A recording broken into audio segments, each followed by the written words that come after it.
제 아들과 함께 오래 있으니라. 아멘.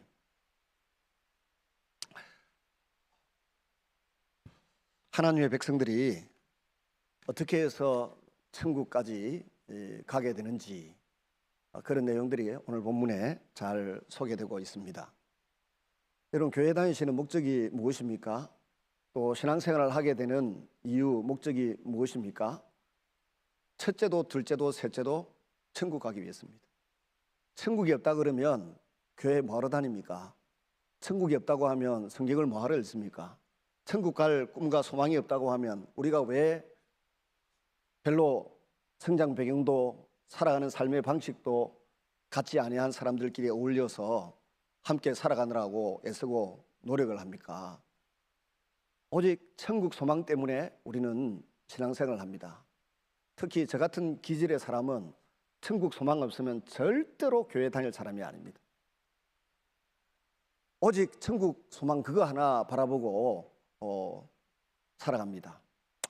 또 나이가 이제 점점 들어가면서 10년 남았나 5년 남았나 혹은 20년 남았나 그거 계산해 가면서 천국 갈 그날, 그리고 천국에서 받을 상급, 하나님의 칭찬, 그거 바라보면서 우리가 살아가고 있습니다.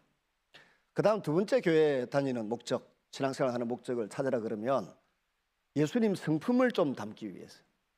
살아보니 내 성품이 생각보다 못난 데가 많고 다른 사람하고 비교할 때 부족한 것이 많이 느껴지는 거예요.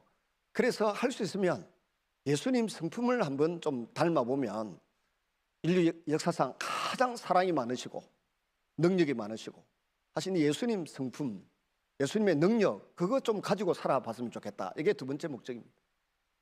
세 번째 목적이 있다 그러면 좀 선한 영향력이 있는 사람으로 살았으면 좋겠다는 꿈을 갖습니다. 선한 영향력, 아무래도 가난한 사람보다 부유한 사람이 남을 돕고 도와줄 수 있는 영향력이 더 있겠죠. 아무래도 간직에 있지 않는 사람보다 간직에 있는 사람이 입신양명하신 분들이 계급이 있으면 있을수록 더 많은 사람을 도와주고 많은 사람을 이롭게 해줄 수 있고 행복하게 해줄 수 있지 않겠습니까? 대통령이 되는 목적이 뭐겠습니까? 할 수 있으면 모든 국민들, 백성들의 생명과 재산을 보호하고 나라를, 국민들, 구성원들을 행복하게 해주고 싶은 꿈과 소망을 가지고 대통령 자리를 사모하고 꿈을 꿉니다. 그래서 신앙생활 하는 목적, 첫째도 둘째도 셋째도 천국 가는 것이고, 큰 두 번째는 예수님 성품을 담고 그분의 능력으로 살아가기 위해서이고, 세 번째는 선한 영향력을 행사하면서 살아가고 싶은 꿈을 가지고 신앙생활을 합니다. 그런데 그런 꿈을 가지고 살아가는 우리에게 일어나는 여러 가지 삶의 현장이 있는데 때로는 부정적인 모습이 있고 때로는 자랑스럽고 긍정적인 모습이 있습니다. 오늘 본문에 이것은 세계 1차 세계 전도 여행을 떠났던 사도 바울과 바나바가 비시디아 안디옥, 지금의 터키 수리아 지역에서 이제 구부로 사이프러스 혹은 키프러스 섬이라고 하는데 그곳에 갔다가 그 다음에 바보섬에서 로마 총독을 예수 믿게 만들고 그 다음에 비시디아 안디옥으로 갔습니다. 터키 서남부, 지난번에 지도로 한번 보여줬죠. C자 형태의 그곳으로 갔다가 비시디아 안디옥에서 그 다음에 이고니온에서 루스드라에서 더베로 갔다가 다시 유턴에 돌아오는데요. 여기 오늘 본문은 루스드라라고 하는 지역에서 일어난 일입니다. 사도 바울이 복음을 전합니다. 복음이라고 하는 것은 모름지기 예수님이 우리의 죄와 허물을 다 용서해 주셨다는 겁니다. 과거의 것만 아니라 오늘 현재의 것, 장차 미래의 것도 다 용서해 주시고 십자가에서 죽으셨다는 것입니다. 용서받은 그 기쁨과 그 감격을 가지고 산다고 살아가지만 또 죄를 짓고 또 넘어지는 것이 인간입니다. 그런데 예수님은 그 모든 것을 다 아시고 우리의 죄값을 치르시고 지불해 주셨습니다. 이 놀라운 소식을 우리는 굿 뉴스라고 부르고 복음이라고 부르고 기쁜 소식이라고 합니다. 이 기쁜 소식을 열심히 전하고 있는데 한 사람이 너무 집중해서 주목해서 바울의 설교를 듣습니다. 바울의 마음에도 감동이 일어나서 일어나 걸으라 했더니 정말 날 때부터 안전병이었던 사람이 일어나서 걸어가 버렸습니다. 많은 사람들이 깜짝 놀라서 그 지역 사람들은 제우스와 흐메라고 한 그 신을 섬기는 헤메레스라고 하는 신을 섬기는 그런 전설 같은 이야기가 그 지역에는 쫙 퍼져 있던 그런 지역입니다. 그래서 바울과 바나바를 붙잡아서 이 사람은 바나바는 제우스 신이고 말 잘하는 바울은 그 제우스의 대변인 헤메레스라고 생각하고 막 그 동물을 잡아와서 소를 끌고 와서 제사 지내려고, 심지어 제우스 신당이 있었다는 겁니다. 신당의 제사장까지 끌고 와가지고 이 사람들은 인간의 몸을 입은 신이다, 가그처럼 대접 잘못해가지고 불벼락이 떨어지지 않도록 잘 대접하자 하고 제사를 지내려고 합니다. 근데 그 자리에서 만족해하지 않고 바울과 바나바는 자신들의 옷을 찢으면서 50cm 이상 찢었대요. 막 찢으면서 나는 사람에 불과하고 나는 그 예수님 이름으로 복음을 전하고 예수님 이름으로 이런 능력을 행했을 뿐이니까 나를 신으로 섬기는 그런 일은 하면 안 됩니다. 우리는 신이 아니고 인간입니다. 예수님이 우리를 위해서 죽으셨고 우리를 위해서 부활하셨고 우리에게 성령님을 보내주셨고 우리를 위해서 하나님 보좌 우편에서 지금도 중보 기도하고 계시고 우리가 오기까지 천국의 처소를 예비하고 계십니다. 이 예수님을 섬기고 경배하고 찬양해야 되지 나에게 잘하고 나에게 박수치고 할 이유가 없습니다 라고 겸손히 하나님께 영광을 돌렸습니다. 세 번째 이야기는 조금 달라집니다. 오늘 본문에서 보는 것처럼 이런 배경 속에 있던 바울과 바나바에게 저 200km 떨어진 곳에서 또 30km 떨어진 곳에서 유대인들이 찾아왔습니다. 유대인 해당에서 가그의 복음을 전했고 이적도 행했고 많은 영혼이 구원을 얻었는데 그 주도권이 이제 유대인 자신들에게서 예수님에게로 바울과 바나바에게로 옮겨가는 것을 보고 입지가 불안하다라고 느꼈던 해당의 지도자들이 일단의 무리를 끌고 200km나 쫓아왔습니다. 또 30km 쫓아왔습니다. 그리고는 백성들을 선동합니다. 이 사람들은 살려두면 안 된다. 그래서 로마 제국의 허락도 받지 않고 돌을 들어 바울을 막 던지는데 이 돌이 한두 개 날아왔으면 되는데 너무 많이 날아와가지고 바울의 돌에 맞아서 죽은 것처럼 여겨질 정도였습니다. 아니 죽었다고 생각했습니다. 죽었다고 생각하니 덜컥 겁이 났겠죠. 왜냐하면 사람을 죽일 수 있는 권한은 로마의 총독만 갖고 있습니다. 로마의 법에 의해서 그 지역을 관할하는 총독만 사형 판결을 내릴 수 있는데 사형 판결도 없이 돌을 들어서 사람을 죽였으니 그들이 붙잡히면 낭패가 되는 거죠. 그래서 급히 아마 자리를 뜨고 도망을 치면서 그 시신을 유기했습니다.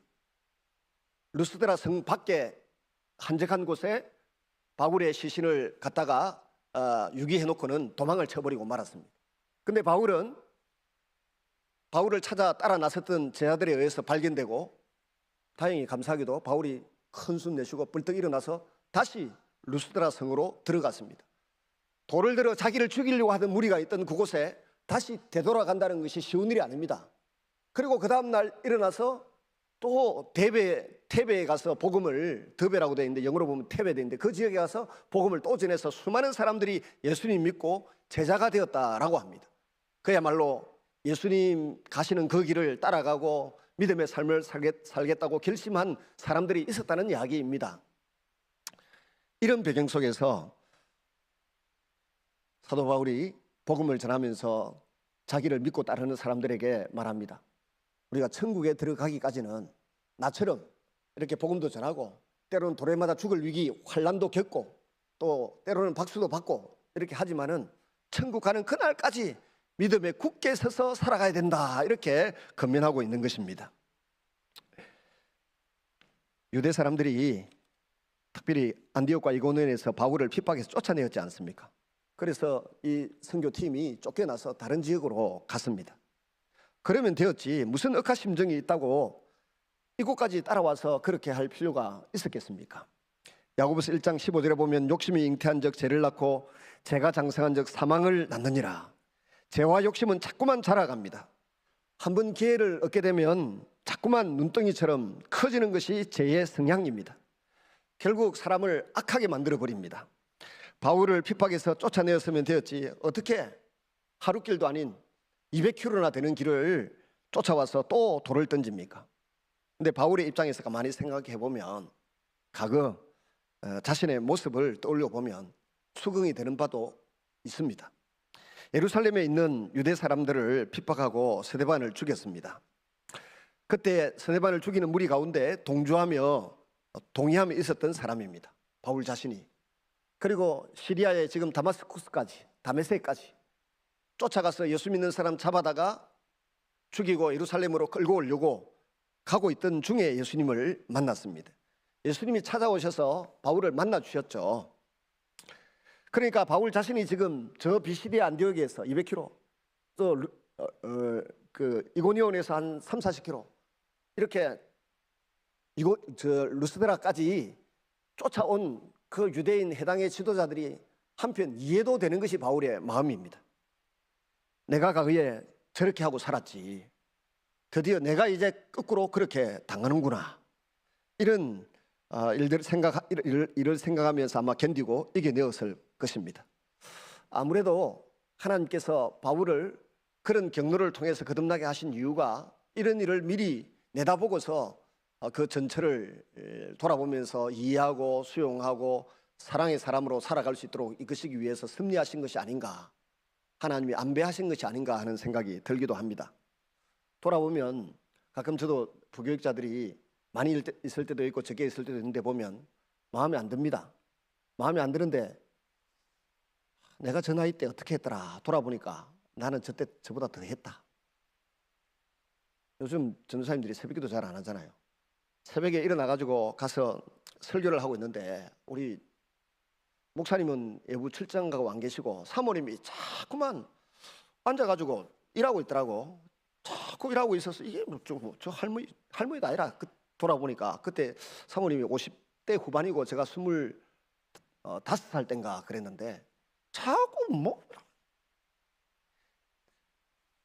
할머니가 왜 저러노? 남 설교하고 있는데 조용히 좀 앉아있지. 나중에 알고 보니까 제 넥타이가 새벽에 나오느라고 넥타이를 잘못 빼갖고 요래 반은 안에 들어가고 반은 밖에 나와 있었던 거야. 그런 세월들을 생각해 보면 다 어릴 때는 저렇게 하고 또 인생의 청년기는 또 저렇게 하고 중년이 되면 또 저렇게 하고 요 최근에는 제가 아예 새벽에 눈 뜨니까 6시 반이더라고요. 장로님들이고 성도님들이 새벽에 나오셔가지고 목사는 안 오지 속으로 얼마나 욕을 했는지 저 어중간한 목사가 짬을 줬노. 그래도 참아주고 기다려주시고 그 다음날 변함없이 새벽기도 나와주셔서 너무너무 감사합니다. 새벽기도 간다고 해놓고 제가 지금 몇 년째 27년째인가 이 교회에서 목회를 하고 있는데 새벽기도 예고도 없이 빠진 것이 딱 세 번입니다. 27년 만에 3번 잠잔다고 새벽기도 안 나온 건 용서가 됩니까? 제가 아마 장모님이었으면 그 목사 맞아 죽었어요. 다 우리가 별 수 없는 인간들인 것을 그럴 때 그렇게 깨달아갑니다. 어떻게 되었든지 간에 바울은 이렇게 해서 핍박을 받게 됩니다. 사도행전 14장 19절에 보니까 유대인들이 안디옥과 이고니온에 와서 무리를 충동질하니 그들이 돌로 바울을 쳐서 죽은 줄로 알고 시외로 끌어내치니라 그랬습니다. 죽이려고까지 한 건 아닙니다. 죽일 권한이 자신들에게 없기 때문에 죽었다 싶으니까 불이 나게 시신을 바깥으로 끄집어내고 본인들은 도망친 것입니다. 총동만 할 수 있습니다. 죄를 거듭지은 거죠. 로마 사람들의 법을 피하기 위해서 저 사람들은 바울을 성 밖으로 내던지고 잠적했습니다. 그럼 여기서 우리가 몇 가지 생각해 볼 수 있는데, 첫째는 기적을 베푸신 하나님께서 자기 일꾼, 자기 사도 바울을 왜 이런 지경에 이르도록 그냥 내버려 두셨을까? 그렇게 되지 않도록 보호하실 수 있지 않았을까? 그런 생각을 해보게 됩니다. 우리 사람들은 종종 그러잖아요. 예수님이 십자가에 달렸을 때 밑에서 그걸 지켜보고 있던 로마 군병들과 유대인들이 소리 질렀습니다. 네가 정말 하나님의 아들이거든 내려와서 자기를 구원해라 라고 목소리를 높였습니다. 마태복음 27장 42절에 십자가에서 내려오라. 그러면 우리가 네가 하나님의 아들인 것을 믿겠다, 이렇게 이야기를 했습니다. 죽은 자를 살리시는 분이 십자가에서 내려올 능력이 없느냐 조롱했습니다. 이런 문제 때문에 신앙이 흔들리는 분들이 종종 있습니다. 하나님께서는 능력이 많으신데 왜 내가 이 지경에 이 고통을 겪고 있는데 보고만 계십니까? 왜 그냥 내버려 두십니까? 바로 여기에 우리의 고민이 있고 문제가 발생하는 것입니다. 사도 바울이 매 맞지 않도록 왜 돌보지 않으셨을까요? 왜 맞아서 거의 죽도록 내버려 두셨을까요? 도단성에서 엘리사 선지자가 게하시와 함께 있었습니다. 아람의 군대들이 포위 공격을 해왔습니다.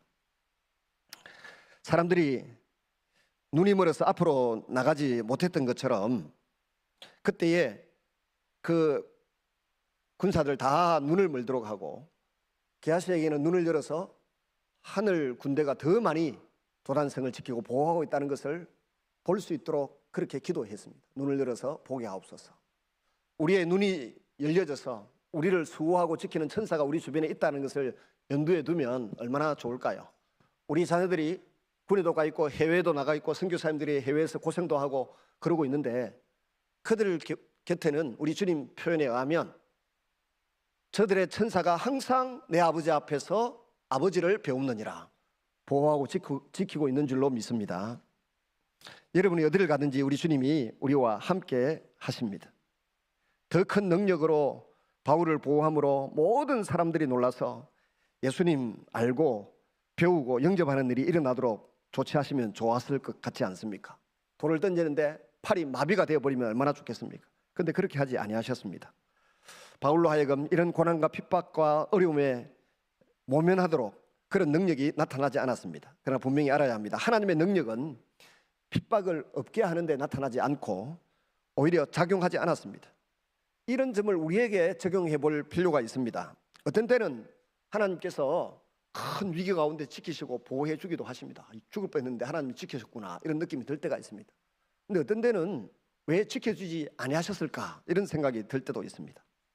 여러분, 우리가 예수 믿으면 일단 잘 살게 됩니다. 마음에 평안이 임하고 좋은 믿음의 식구들도 만나서 이렇게 선하고 착한 사람들이 있었는가, 좋은 일단의 그리스도인들을 만나게 됩니다. 그리고 모든 사람들과 더불어 화평하게 살기 위해서 애쓰고 노력하게 되어 있습니다. 그러나 그것만 있는 것이 아닙니다. 핍박이나 고난이 덩달아 따라올 수 있습니다. 바울은 자신의 경험을 염두에 두고 복음과 함께 고난을 받으라고 그렇게 디모데에게 권면했습니다. 그런데 그 고난과 핍박 때문에 믿음이 흔들리면 안 됩니다. 우리는 종종 어떤 사람이 약속한 것을 안 지켜도 믿음이 흔들립니다. 그런 경험이 종종 있지 않습니까? 목사님이 무슨 약속했는데 그 약속을 빨리 안 지키더라고. 그래서 저도 믿음이 흔들려서 굉장히 힘들었던 순간들이 있었습니다. 22절에 보시면 제자들의 마음을 굳게 하여 이 믿음에 머물러 있으라 하고, 또 우리가 하나님 나라에 들어가려면 많은 환난을 겪어야 할 것이라 하고, 믿음을 지키기 어려운 환경이 찾아왔습니다. 그러나 흔들려서는 안 된다라고 권면하고 있습니다. 어떻게 하면 그 순수한 믿음을 지키며 살아갈 수 있겠습니까? 하나님 나라에 들어가려고 하면 많은 환난을 겪어야 할 것이라고 합니다. 우리의 신앙의 최종의 목적은 하나님 나라에 들어가는 것입니다. 적어도 예수 믿는 사람들이 가져야 할 믿음은 핍박당하고 고난당하고 병들고 죽고 매맞고 굴욕당하고 억울하고 등등이 문제가 되는 것이 아닙니다. 그런 위기와 어려움을 겪어도 천국 들어간다는 이 믿음을 가지고 견디는 것입니다. 하나님 나라에만 들어가면 된다는 것입니다.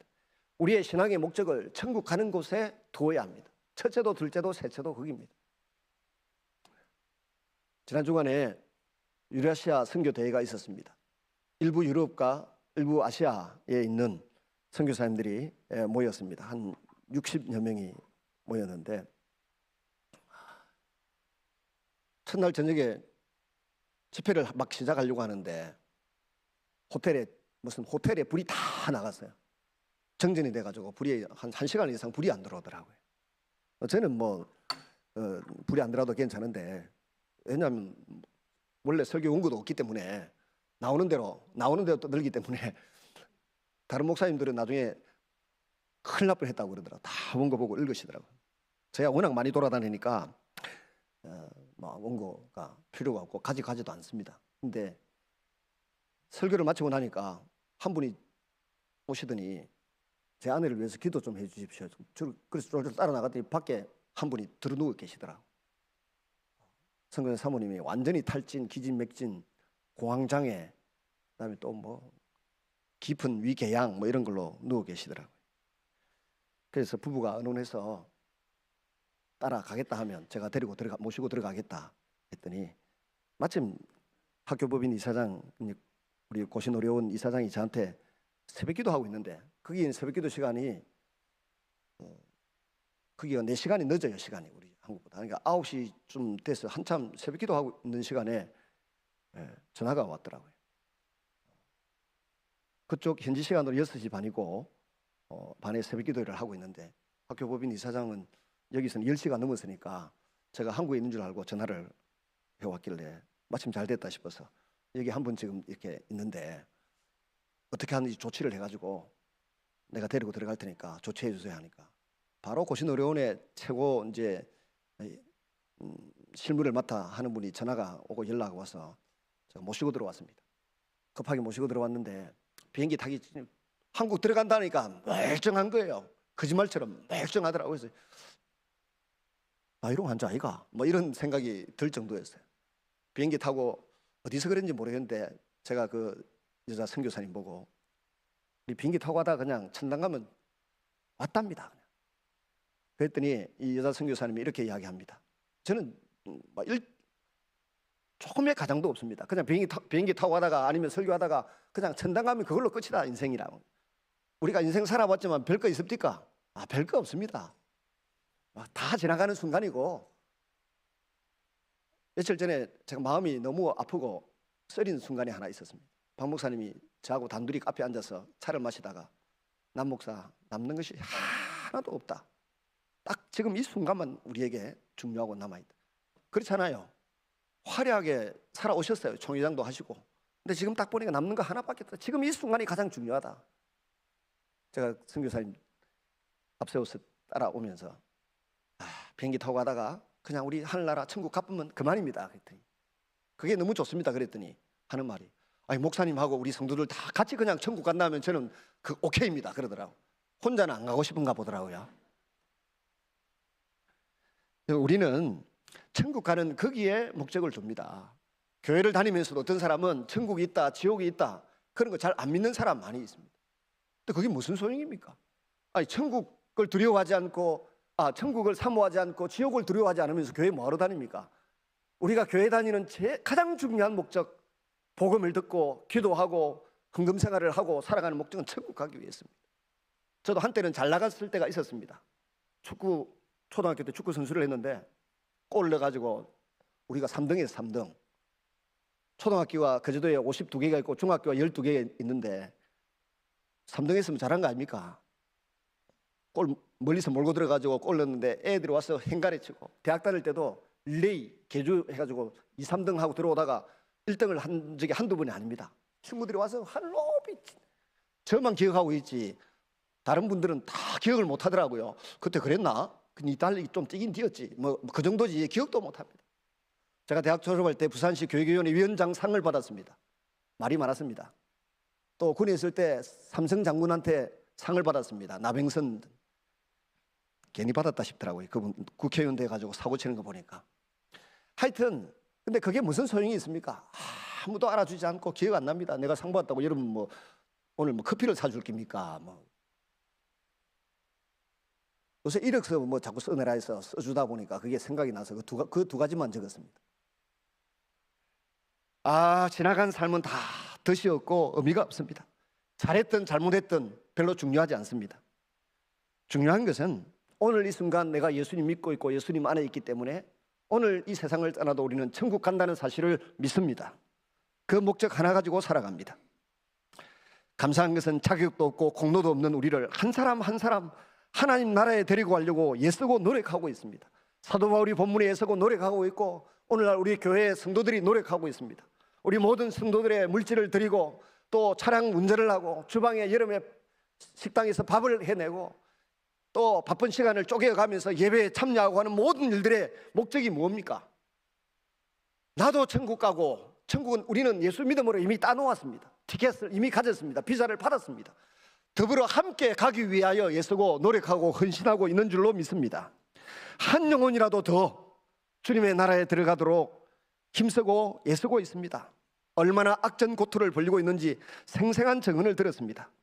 하나님 나라에 들어가게 하는 능력은 오직 하나님 아버지의 능력이고 아버지의 사랑입니다. 이것을 아시는 예수님이 자신을 위해서 우리를 그 나라에 들어가도록 하시려고 목숨까지 내어주셨습니다. 모든 교회의 수고와 헌신, 봉사의 모습이 이 목적 하나에 집중되고 있습니다. 그런데 바울이 말합니다. 하나님 나라에 들어가려고 하면 환난을 통과해야 된다. 고난의 터널을 지나야 된다라고 말씀하고 있습니다. 그래서 두 번째로 어떤 고난, 어떤 환난의 터널을 통과해야 합니까? 환난은 헬라어로 두 가지 환난이 있습니다.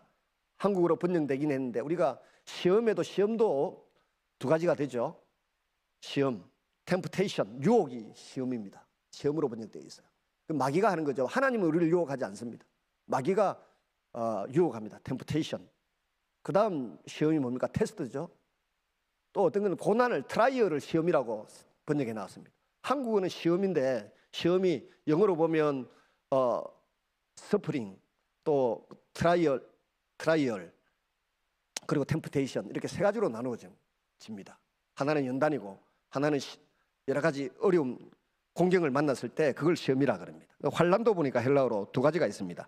들랍십스라고 해서 예보에서 찾아오는 고통을 환난이라고 합니다. 또 환난은 파메마라고 하는 게 있는데 파메마, 내부에서는 근심과 걱정을 비롯한 그런 것들이 또 환난이라고 합니다.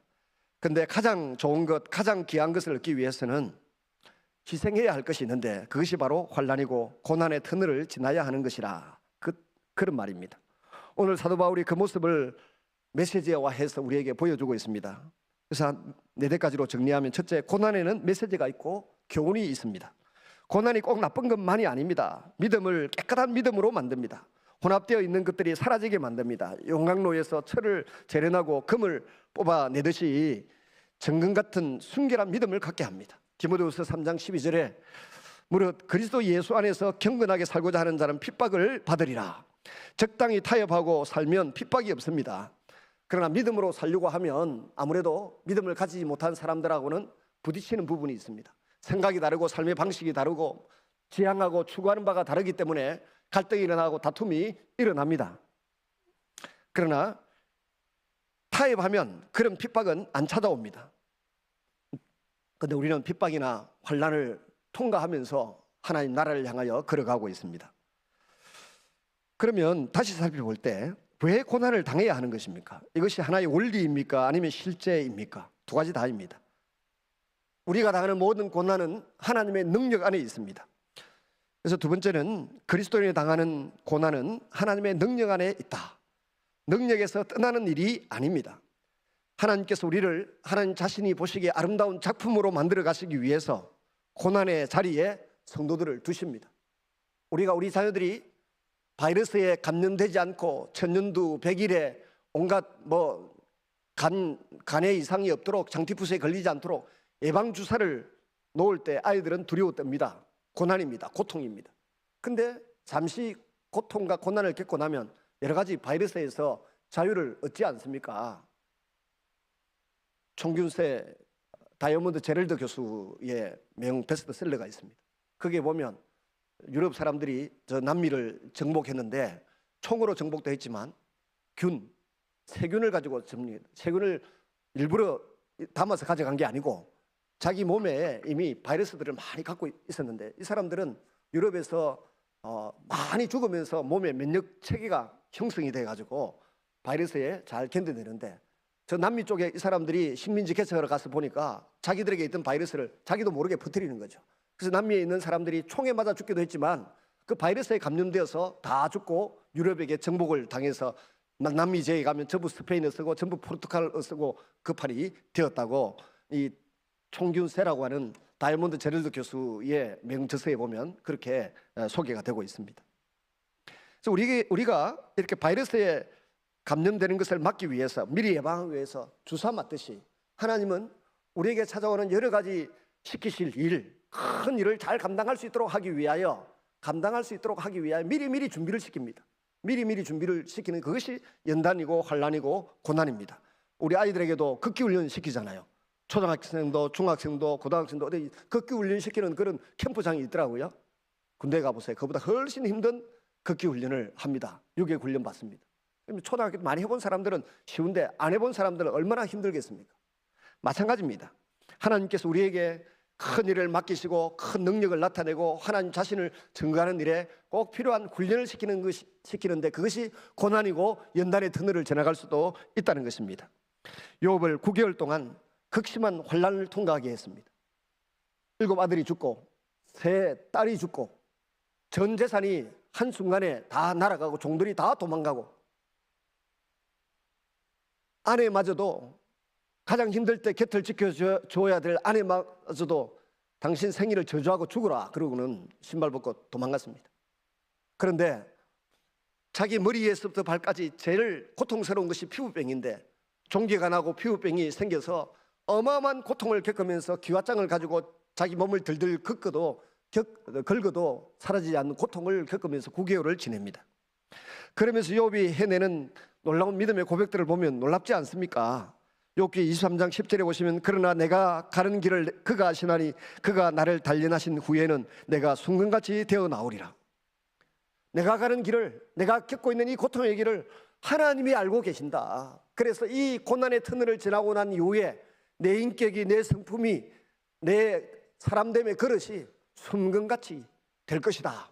이렇게 믿음의 고백을 합니다. 성경에서 온전하다, 순금 같은 인격이 된다. 이건 다 예수님을 상징합니다. 온전한 인격, 온전한 그 순금 같은 존재, 완벽한 인간은 예수님 한 분밖에 없었기 때문에 그렇습니다. 바벨론의 이스라엘 백성들을 70년간이나 포로 생활하게 만들었습니다. 왜 70년 동안 바벨론 포로 생활을 만들었습니까? 레위기 26장에 보시면 하나님의 율법을 지키고 살면 경제와 국방을 지켜주시겠다고 약속을 하셨습니다. 안식일 잘 지키고 안식년 잘 지키고 휴년 잘 지키면 경제와 국방을 책임져 주시겠다고 하셨는데 만약에 이 언약을 잘 지키지 않으면 첫째는 세 가지 종류의 하나님의 징계와 심판이 찾아오는데 첫째는 기근, 비가 오지 않아서 먹을 것이 없어지는 일이 일어난다. 두 번째는 전염병이나 짐승떼가 공격하거나 전쟁이 일어난다. 이게 두 번째 징계였어요. 세 번째 징계는 뭡니까? 적국의 포로로 끌려가서 오랫동안 살게 되고 이 땅은 평화를 누리고 항무하게 되면서 땅이 지력을 회복하게 될 거다. 그게 레위기 26장의 하나님의 약속이고 심판의 경고였습니다. 그런데 이 사람들이 안식년을 안 지켰어요. 휴년을 안 지켰습니다. 그래서 안식년을 안 지킨 횟수를 계산해 보면 7절에 49, 70년입니다. 그래서 바벨론 포로 생활 70년 동안 이스라엘 땅은 항무하게 되고 황폐하게 되는 것입니다. 근데 이걸 모르는 분들이 너무 많더라고요. 이 이야기하면 깜짝 놀라는 분들이 있습니다. 성도님들은 그런가 보다. 목사님들이 계산을 해봅니다. 맞네. 이렇게 나옵니다. 갑자기. 여러분, 하나님께서 이스라엘 백성들을 바벨론 포로 생활 70년 내에 집어넣어 놓으신 그 이유를 생각해 보면 우리가 말씀대로 살아야 된다. 어떻게 하든지 말씀대로 살아야 된다. 우리 청년의 때에 하나님 말씀 하나하나를 두려워하면서 그 말씀대로 살면 내가 진짜 행복을 누리며 살고 나를 믿고 따르는 사람이 많고 건강하게 살고 행복하게 삽니다. 근데 말씀을 하나라도 가볍게 여기고 소홀히 여기고 자기 마음대로 살다가 어느 순간에 정신을 차려보니까 그래서 내가 이 모양 이 모습이 되었구나. 가슴 아픈 후회를 해야 되는 그런 때가 찾아옵니다. 그렇게 되지 않도록 옛말에 그러잖아요. 어른들 말 들어가지고 들으면 자다가도 떡이 생긴다. 뭐 그런 말이 있지 않습니까? 먼저 인생을 살았던 선배들, 우리보다 앞서 살았던 사람들의 말이 다 옳고 그 가운데 진리가 있다는 것입니다. 그래서 어른들의 말을 귀를 씻고 열심히 들어서 조심스럽게 살아가다 보면 내가 남에게 도움받지 않고 남을 도우면서 살아갈 수 있는 그런 좋은 선한 영향력을 행사하는 그리스도인이 될 줄로 믿습니다. 그래서 사도 바울은 외적인 상황에서 오는 고난을 겪을 때 하나님의 능력이 없어서 고난을 당한 것이 아니라고 알고 있는 것입니다. 오히려 하나님의 큰 능력 속에서 내가 고난을 당하고 있음을 인정합니다. 그래서 욥이 말했죠. 내가 가는 이 길을 우리 주님이 아신다. 그러므로 이 연단 이후에 내가 순금같이 되어 나올 것이다. 우리는 늘 하나님의 지혜 안에 있습니다. 하나님 모든 것을 알고 계십니다. 우리는 이것을 너무 늦게 하는 경향이 있습니다. 바울도 마찬가지였습니다. 고난 중에 자신이 죽는 줄 알았다고 합니다. 아마도 오늘 이 본문을 염두에 두고 고린도후서 1장 8절 9절에서 이 고백을 한 것 같습니다. 고린도후서 1장 8절 9절을 보시면 같이 한번 읽어볼까요? 시작. 형제들아, 우리가 아시아에서 당한 환난을 너희가 모르기를 원하지 아니하노니 힘에 겹도록 심한 고난을 당하여 살 소망까지 끊어지고 우리는 우리 자신이 사형 선고를 받은 줄 알았으니 이는 우리로 자기를 의지하지 말고 오직 죽은 자를 다시 살리시는 하나님만 의지하게 하심이라. 돌에 맞아서 죽는 줄 알았다는 이야기입니다. 죽은 줄 알았다는 겁니다. 마치 로마 총독이 사형 선고를 내려가지고 이 사람들이 돌을 가지고 와서 나를 때려서 죽이려고 하나 뭐 이렇게까지도 생각했는지 모르겠습니다. 사형 선고 받은 줄 알았다고 했습니다. 그런데 결과적으로 뒤돌아보니까 그 환난의 터널, 고난의 터널을 다 지나고 난 뒤에 돌아보니까 뭐라고요? 오직 우리로 하여금 자기를 의지하지 말고 오직 죽은 자를 다시 살리시는 하나님만 의지하게 하심이라. 하나님 한 분이 인류 역사를, 지구의 역사를 좌지우지하신다라고 하는 것을 깨달아 알고 하나님의 파도를 함께 타기를 원하시는 그 마음이 그 속에 담겨 있었다는 이야기인 것입니다. 여러분, 윈드서핑 하는 사람들 배 타고 가는, 이번에 카자흐스탄 가는 데는 6시간 반 걸리는데 오는 데는 5시간밖에 안 걸리더라고요. 지난번에 미국 갈 때도 보니까 갈 때는 12시간 걸리는데 올 때는 10시간밖에 안 걸리더라고요. 뭔가 파도를 타고 바람을 타면 빨리 가고 편하게 갑니다. 우리에게 찾아오는 고난이나 시련이 나중에는 하나님의 파도를 타고 빨리 달려갈 수 있게 하고 은혜를 덧입게 하는 길이 된다는 것을 기억하시기를 바랍니다. 그래서 너희가 고난을 당할 때, 핍박을 당할 때 오히려 기뻐하고 즐거워하고 하나님을 찬양하라. 그래야면 너희 상이 하늘에서 크민이라고 예수님께서 팔복 이후에 한 가지 복을 더 말씀해 주셨습니다. 세 번째로, 고난은 하나님의 사랑 안에 있다는 것입니다. 하나님께서 미워서 고생하게 하시겠습니까? 주님은 사랑하시는 자에게 잠도 주시지만 사랑하시는 자에게 고난을 통해서 훈련을 시키십니다. 그리고 고난을 통해서 하나님의 크고 놀라운 사랑을 우리에게 알려주고자 하십니다. 예수님은 아버지께서 내게 주신 고난의 잔을 내가 마시지 않겠느냐라고 반문하셨습니다. 사랑하는 아버지가 자녀에게 고난을 줍니다. 이것을 믿고 받아들이는 것이 그리스도인의 믿음이고 길입니다. 하나님 나라에 들어가기 위해서는 많은 고난의 터널을 지나야 합니다. 네 번째로, 고난을 통해서 선교가 가능합니다. 고난을 먼저 경험한 사람들이 고난당한 자를 위로하고 치료합니다. 내가 할 수 없는 선교, 내가 할 수 없는 전도를 하나님께서 해내십니다. 그것이 전도자가 고난을 겪기도 하지만 전도받는 사람이 고난을 겪어서 하나님께로 돌아오는 일들이 있습니다. 고통입니다. 환난을 통해서 하나님 나라에 간다는 의미입니다. 여러분, 스데반 집사의 사후에 빌립 집사님이 너무 힘들고 고통스러워서 도망을 갑니다. 어디로? 사마리아 성으로 도망을 갑니다. 사마리아 성은 평소에는 쳐다보기도 싫고 상종하기도 싫은, 본인들이 볼 때는 자기는 양반이고 저 사마리아 사람들 볼 때는 혼혈족이고 상놈입니다. 들어가도 욕 듣습니다.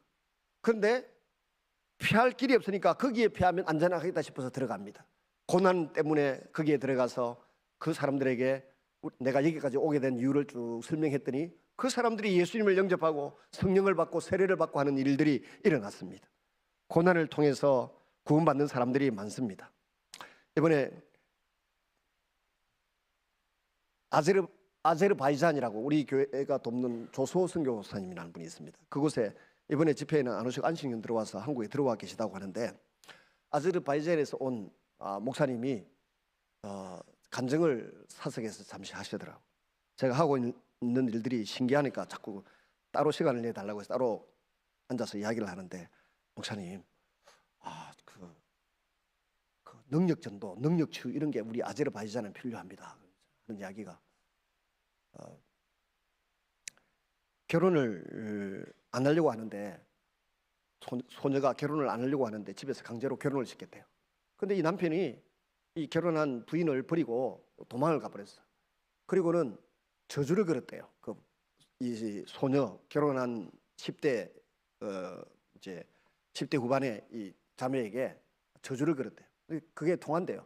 우리나라에도 무당 이런 것들이 이상한 짓 하면 뭐 좀 저주가 걸리는 일이 있듯이 저주를 걸어가지고 이 자매가 방 밖으로 나가지도 못하고 들어가지도 못하고 먹지도 마시지도 못하고 집안에 갇혀 지내는 겁니다. 근데 어떤 소문을 듣고는 본인을 찾아왔는데 몇백 킬로 멀리 떨어진 도시에서 누구의 소문을 듣고 자기 선교 센터로 찾아왔더라고요. 그래서 제가 목자톡에 조소 선교사의 그 편지를 제가 촬영을 해서 올려놓았어요. 올려놓았는데 그 편지의 내용 보면 센터를 없애라고 한다. 그래서 센터를 철폐하고 쫓겨날지 모르겠다라고 하는 그런 기도 제목을 써서 올려놓았더라고. 그게 같이 사역하는 팀이에요. 그러니까 이 선교사님이 김 선교사님이 이야기를 합니다. 거기까지 찾아왔더라는 거예요. 그래서 자기들이 앉아 찬양하고 기도하니까 이 자매가 서서히 회복되기 시작하고 저주가 풀려서 이제는 선교센터 마당에서 빗자루질까지 하고 있는 걸 보면서 왔습니다. 집에서는 암이 쫓아내버렸고 소박받아 집에 쫓겨왔고 남편은 그를 버렸고, 그런데 소문을 듣고 그 부모님들이 오빠가 소문을 듣고 어떻게 차에 싣고 여기다 맡겨놓고 갔대요. 근데 서서히 회복되고 있다고 이야기를 하면서 저를 보고 꼭 오셔야 된다고. 처음에는 시군당하게 대답했다가 제가 그 다음날 가겠다고, 부르면 갈 테니까 걱정하지 말으라고 그렇게 이야기를 했는데요. 여러분, 제가 거기에서 또 하나 해결을 했습니다. 선교사들 보고 편지 안 쓴다고 선교 편지 쓰기 대회를 제가 열었어요. 그래서 12개 지역에 세계 한 56개 국가에 흩어져 있는 선교사들 편지 써서 보내라고. 편지 써서 안 보내니까 성도들이 후원금이 끊어지고 어려움 겪는 거 아니냐. 편지 쓰라고 막 뭐라 해가지고 다 편지를 써가 12명 뽑아가지고 상을 주고 또 이 샘플로 제시를 하라 그랬는데 샘플로 제시까지는 안 하고 상까지는 받았습니다. 보니까 제시한 데는 제시했겠죠. 근데 아제르바이잔의 그 선교사님이 이런 이야기를 합니다. 목사님, 제가 그래서 조수 선교사는 왜 이메일로 안 보내고 카톡으로 안 보내고 꼭 편지를 써서 1년에 한 번쯤 내한테 보내냐고.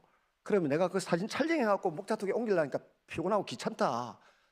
그 카톡으로 좀 보내라 그래라. 아니면 이메일로 보내라 그래라. 그럼 캡처해가지고 탁 올리면 끝인데 사진을 일일이 찍어 올리라니까 귀찮다 그랬더니, 목사님, 제가 얼마 전에 잡혀가 들어갔는데요, 자기들이 보낸 편지를 이만큼 우리나라 같은 안기부 같은 데서 이만큼 쌓아놓고 초달을 하는데 꼼짝 못하고 쫓겨나간 선교사가 있고, 저도 이만큼 보낸 편지들이 다 그 사람들이 캡처해가지고 다 가지고 있더라는 겁니다. 그래서 편지를 보내려고 하면 밖에 나가가지고 다른 나라의 국경을 이탈해서 나가가지고 거기에서 편지를 써서 쓴 편지를 보내야 되지, 그 아제르바이잔 안에서 보낼 수가 없다는 겁니다. 그래서 제가 참회 기도 드리면서 알지도 못하면서 큰 소리 썼다고 참회 기도의 내용 속에 있었던 이유가 그것입니다. 참회 기도의 모든 내용은 제가 지은 죄 때문입니다. 우리 살아가는 것이 그렇습니다. 그 자매는 환난을 통해서 복음의 빛을 받아들이는 자리로 찾아오게 되었습니다. 환난은 우리로 하여금 주님께로 한 걸음 더 다가가게 합니다. 고난은 하나님께서 우리에게 말씀하시는 확성기가 되기도 합니다. 다섯 번째로, 영원한 하나님 나라의 실현을 갈망하게 됩니다. 고난 가운데 있으면 너무 힘들고 어려우면 빨리 천국 갔으면 좋겠다 이런 말들을 하잖아요. 우리 가족 중에서 누가 그런 말 하면 억장이 무너지죠. 성도들이 가끔 목사님 너무 힘들어요, 빨리 주님 오셨으면 좋겠어요, 천국 갔으면 좋겠어요. 저도 100% 동의합니다. 그런데 환난이 극심할 때 하나님 나라의 실현을 더 갈망하면서 우리가 복음의 진수를 놓치지 않고 다시 되새김질 하게 되는 효과가 있습니다. 말씀을 정리합니다. 사도 바울과 바나바는 죽음의 위기를 겪은 후에 초연하게 그 성으로 다시 들어갑니다. 다시 더불어 가서 수많은 제자들을 양산해냅니다. 그 중에 성경에 나오는 요한 1서 3서에 나오는 가이오라고 하는 장로가 이 바로 더베에서 나온 장로입니다.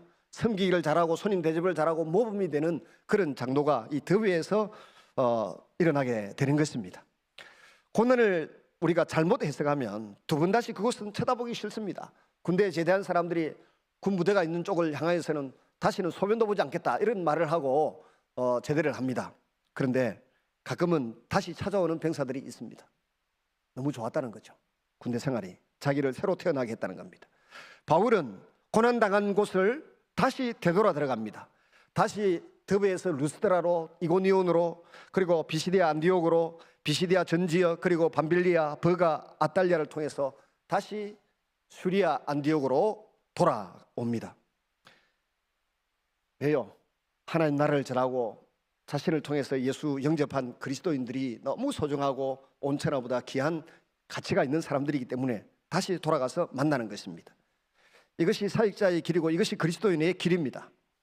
23절에 보니까 각 교회에서 장로들을 택하여 금식 기도하며 그들이 믿는 주께 그들을 의탁하고, 이 복음을 전한 이 기간을 AD 45년에서 47년 정도 사이로 보는데 약 2년 기간입니다. 2년 기간에 많은 교회를 세웠고 많은 교회의 장로님들을 세웠다는 것입니다.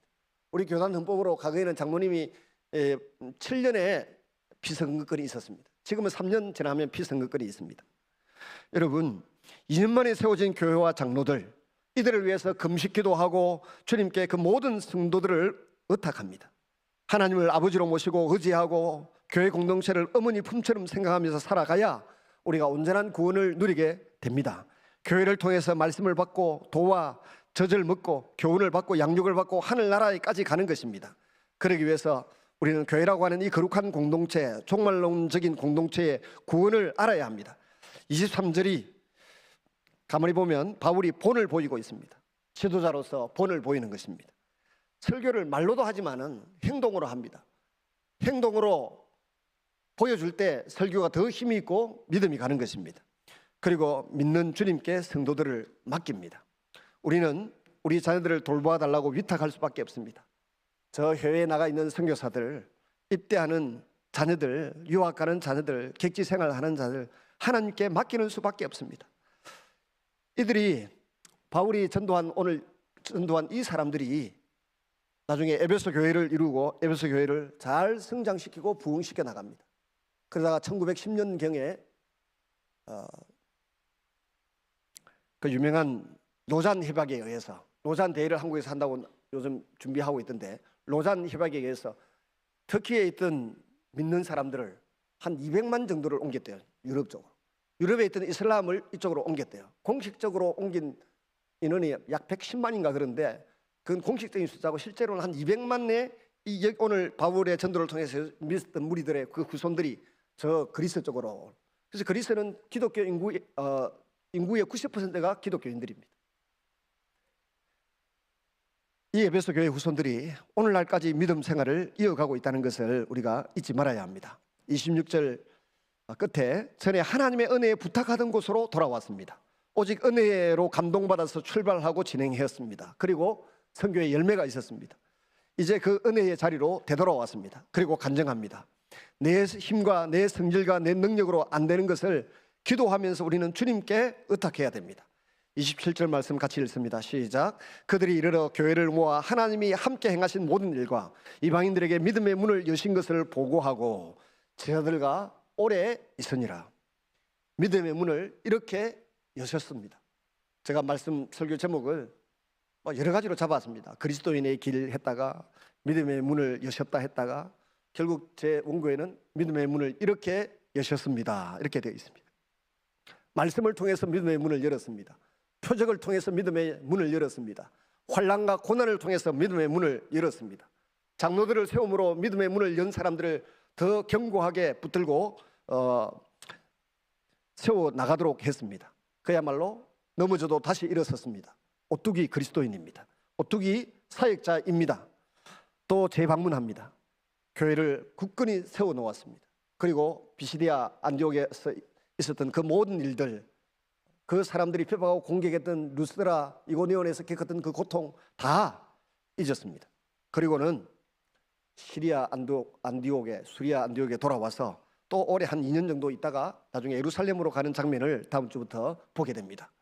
여러분, 우리의 인생의 여정에서 우리가 가는 천국에 함께 손을 잡고 갈 수 있는 사람들을 위하여 기도하고 그들에게 말씀을 전하고 때로 기도로 표적을 나타내고 때로 사랑을 베풀고 때로 재방문하고 위로하고 격려해서 더불어 함께 천국을 향해 나아가는 믿음의 성도들이 되시기를 주님의 이름으로 축원합니다.